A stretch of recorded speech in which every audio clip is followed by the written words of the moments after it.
ఉల్లి పరక అంటాం కదా, ఉల్లి కాడలతో ఫ్రై అండి. చపాతీలోకి, రైస్లోకి చాలా టేస్టీగా ఉంటుంది, చాలా యమ్మీ. తప్పకుండా ట్రై చేయండి.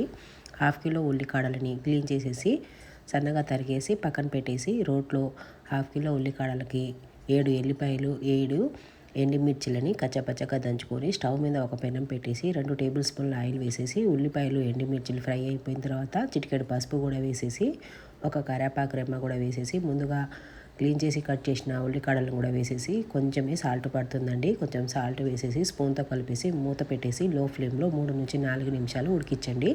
త్వరగా ఉడికిపోతుందండి. ఇప్పుడు స్టవ్ ఆఫ్ చేసేసి చపాతీ పిండి కలుపుకొని 1/2 అవర్ నానపెట్టుకోండి.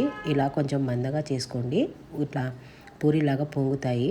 ఇలా చిన్న చిన్న చపాతీలు కాల్చుకొని చపాతీల మీద ఈ ఉల్లికాడల కర్రీ అన్నంలోకి టేస్ట్ చాలా బాగుంటుంది. తప్పకుండా ట్రై చేయండి. లైక్ చేయండి, షేర్ చేయండి.